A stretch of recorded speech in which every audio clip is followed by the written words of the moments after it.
Hi, Miss O here. I am back to read chapter 3 of The Boy Who Harnessed the Wind. And the title of this is called Discovering a Thing Called Science. So that gives me the idea that we're actually going to see what this story is about. Okay? The first two chapters were just an introduction. Okay. The year I turned 13, I became aware that things were changing. Not only my body, but also my interests. I was growing up. I stopped hunting as much and began hanging out more in the trading center with Jeffrey and Gilbert. We met other boys for endless hours of bawo, a popular mancala game played with marbles on a long wood board lined with holes. The object is to capture your opponent's front row and stop him from moving. Bawo requires strategy and quick thinking. I'll admit I was pretty good and often beat the other boys. This filled me with joy since several of them had been the ones who benched me in soccer.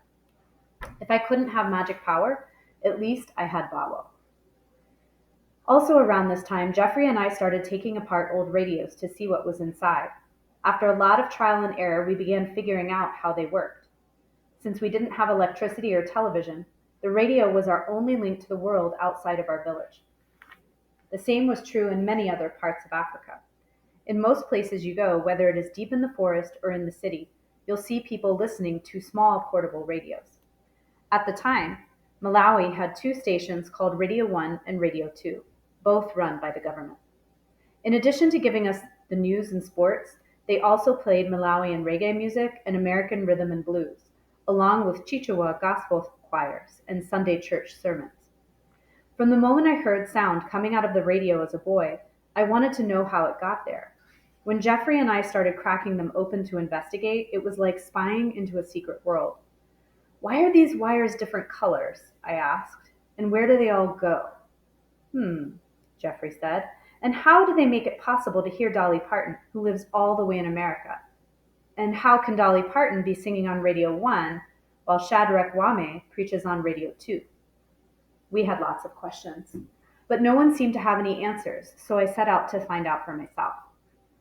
After cracking open every radio we could find, Jeffrey and I figured out some things. For instance, we discovered that white noise, that static shh sound you hear between stations, and most other functions originate from the circuit board. This is the biggest piece inside the radio, and it contains all the little wires and bits of plastic. The ones that look like beans are called transistors, and they control the power that moves from the radio into the speakers. I learned this by removing one and hearing the volume greatly reduce. Before long, people were bringing their broken radios and asking us to fix them.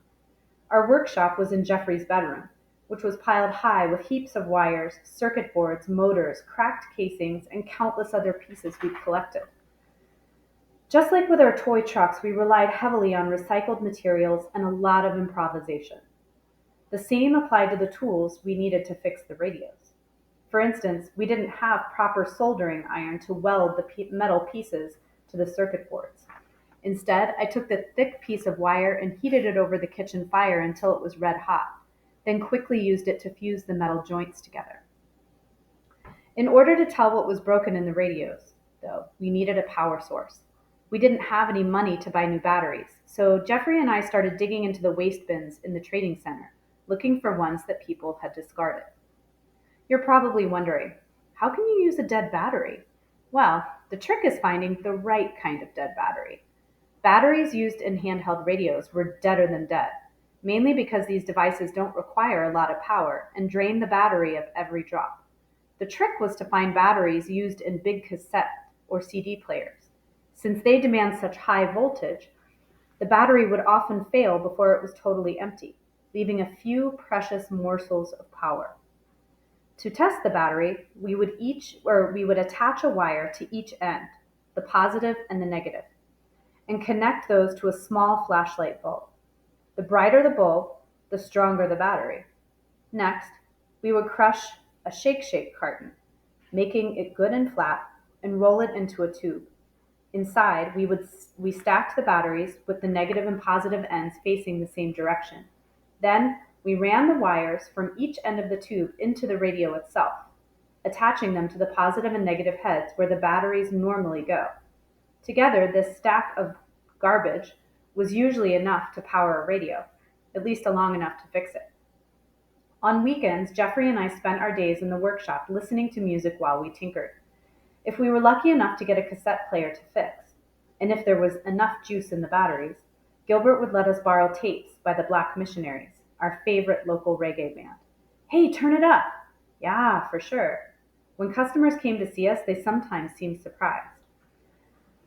I heard someone here fixes radios, one lady said, looking around. Yes, I answered, turning down the music. That would be me and my colleague, Mr. Jeffrey. What is the problem? But you're so young, she said. How can children be doing this kind of work? You mustn't doubt us, ma'am. Tell us the problem. I can't find the stations anymore. There's only static. Let me see. Yes, I think we can manage. You'll have it before supper. Make it before 6. It's a Saturday and I want to hear my theater dramas. Sure, sure. Often people stopped by to give us compliments. Look at these little scientists, one man said. Then, keep it up, boys, and one day you will have a good job. At this point, I didn't know much about science, or that doing science could be a job, but I was becoming more and more curious about how things worked. For instance, how did petrol make a car's engine work? Why was this foul smelling liquid so important? Easy, I thought. I'll just ask someone with a car. In the trading center, I began flagging down truck drivers. What makes this truck move? I asked them. How does it work? But no one could tell me. They'd just smile and shrug their shoulders. Really, how can you drive a truck and not know how it works? Even my father, who I thought knew everything, was stumped. The petrol burns and releases fire, and, well, I'm not really sure. Compact disc players were just becoming popular in our area, and these things really fascinated me. I'd watch people insert the shiny little wheel, press a button, and suddenly hear music. How in the world, I wondered? How did they put songs on that disc? I'd ask. Who cares? People would answer. My neighbors in the trading center seemed happy to enjoy their cars and CD players without explanation, but not me. I was filled with the desire to understand, and the questions never stopped coming.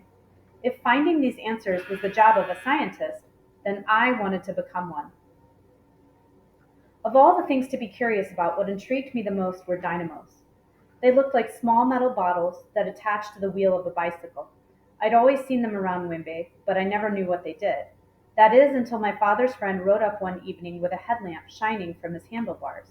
As soon as he jumped off, the light disappeared. Hey, what made that lamp go off? I asked. I didn't see him flip a switch or anything. The dynamo, he said. I stopped pedaling. I waited for him to go inside and then jumped on his bike to investigate. Sure enough, the light came on as soon as I started pedaling around the courtyard. I flipped the bike upside down and traced the wires from the headlamp all the way to the back tire, where the dynamo was attached. It had its own little metal wheel at the top that pressed against the rubber. When the tire spun, so did that wheel. Then there was light. I couldn't get this out of my head. How did a spinning metal wheel create light? The next time the man came to visit, I flipped the bike over for another look. This time, I noticed the wires had come loose from the lamp. While the tire was spinning, I accidentally brushed the bare end of the wire against the metal handlebar, and I saw a spark. Ah, my first clue. I called over my trusted colleague, Mr. Jeffrey. Bombo, bring me some of our radios, I said. One that works. I'm on to something big. Sure, sure.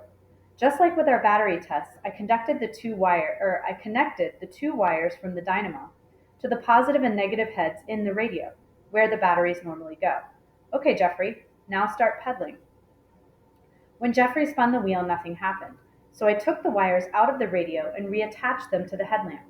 When Jeffrey pedaled, the light flickered on.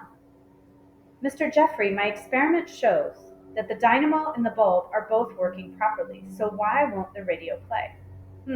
He said. Try sticking the wires somewhere else. He pointed to a little socket in the radio labeled AC. Try here, he said. Lo and behold, when I jammed the wires inside, the radio came to life. Tonga! We shouted. I pedaled the bicycle as Billy Kaunda sang his happy music on Radio 2. Jeffrey became so excited that he started to dance. Keep pedaling, he said. This is one of my favorite songs. Hey, but I want to dance too. Without realizing it, Jeffrey and I had just discovered something called alternating and direct current. Of course, we wouldn't know its true meaning until much later. But while I was cranking the pedals so hard that my arm became tired, I kept wondering, what can do the pedaling for me so that both of us can dance? Well, the answer was electricity. The dynamo had given me a small taste of this magical thing, and I soon became determined to try and make some on my own. Many of you have probably been saying, but doesn't everyone have electricity? It's true that most people in Europe and America are lucky to have lights whenever they want them, plus things like air conditioning and microwave ovens. But in Africa, we're not so lucky. In fact, only about 8% of Malawians have electricity in their homes, and most of them live in the city. Not having electricity meant I couldn't do anything at night. I couldn't read or finish my radio repairs. I couldn't do my homework or study for school. No watching television. It also meant that when I walked outside to the toilet, I couldn't see the big spiders or roaches that like to play in the latrine at night. I only felt them crunch under my bare feet. Whenever the sun went down, most people stopped what they were doing, brushed their teeth, and went straight to bed. Not at 10 p.m. or even 9 o'clock, but 7 in the evening. Who goes to bed at 7 in the evening? Well, most of Africa. The only lights that we had were lanterns, and not the fancy kind that are powered by batteries. Our lanterns were made from empty powdered milk cans, which we bent closed at the top and filled with kerosene. Our wick was a piece of an old t-shirt, which we ripped into strips and soaked in fuel. Kerosene looks a lot like gasoline and smells just as bad. Worse, it produces thick black smoke that irritated our eyes and throats and made us cough. And because most people's roofs were made from straw, the lanterns were a real fire hazard. Growing up, I heard many stories of people's homes burning down because someone knocked over a lantern. Electricity does exist in Malawi, but it's very expensive and hard to get at your house. Getting on the grid involves squeezing in the back of a pickup truck taxi and riding several hours to Lilongwe, the capital city, where you would catch another bus to the offices of Electricity Supply Corporation of Malawi, ESCOM, and wait hours in a stuffy lobby until a sour-faced agent called your name. What do you want? They might ask. I would like electricity, you'd tell them. We'll see what we can do. After you'd fill out an application and paid a lot of money, they would ask you to draw them a map of your village and house. That's me, you say, I live here. And if your application got approved, and if the workers were able to find your home, then you'd have to pay more money for them to install a pole and wires. Once you had electricity, you'd be very happy. You'd plug in your radio and dance to the music. That is, until ESCOM cut the power, which they did every week. Which they did every week, usually at night. After all of that money and trouble, you'd still find yourself going to bed at 7. Why does ESCOM turn off the power? Part of the reason is deforestation, which is a real problem in Malawi and other parts of the world. Thanks to the tobacco and maize estates, most of the lush green forests that once covered the country back in Grandpa's youth are gone. The rest is being cut down and used as firewood. You see, since we don't have electricity, most Malawians, including my family, rely on fires for everything from cooking to heating bathwater. The problem is that now the firewood is running low. It's so bad that sometimes my sisters have to walk several miles just to find a handful of wood to cook our breakfast. And if you've ever built a campfire, you know that a handful of wood doesn't last very long.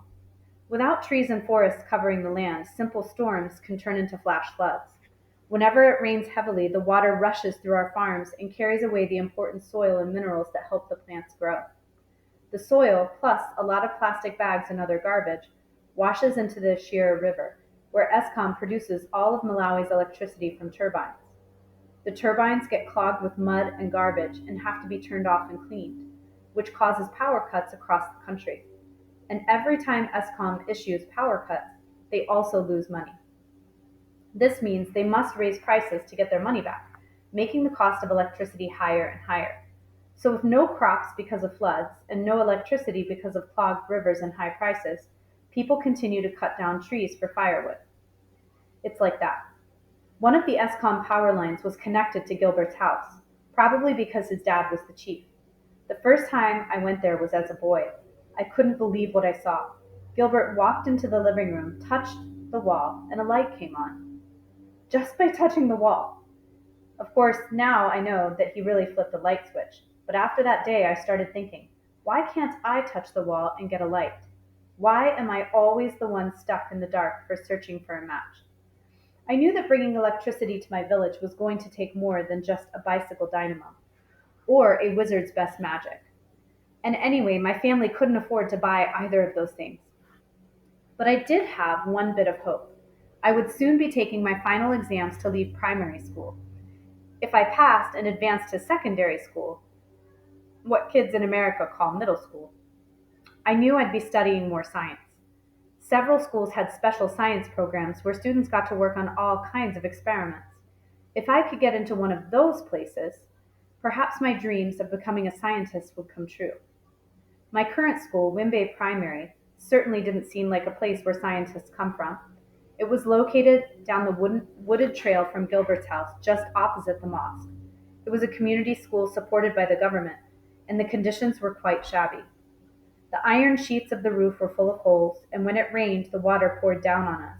The rooms were too small for the large number of students, and some classes were held outside under trees.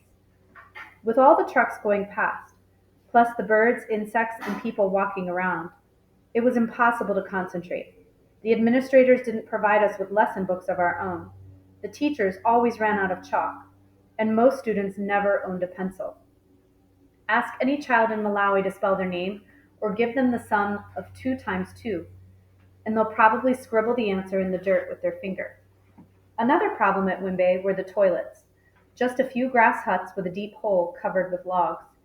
It didn't take long for the termites to make their nests inside those logs and eat them hollow. One afternoon, they finally collapsed with my classmate Angela squatting atop them. Several hours passed before someone heard her crying from the slimy bottom and helped her out. She was so traumatized that we never saw her again. In order to graduate from Wimbay Primary and advance to secondary school, I had to pass a test. And it was a hard test. The Standard 8 exam covered every subject and lasted for 3 whole days. For several months, I stayed awake past dark and studied beside that smoky lamp. I spent hours reading over my lessons in Chichewa, English, math, social studies, and agriculture, a subject that we all had to take because we were farmers.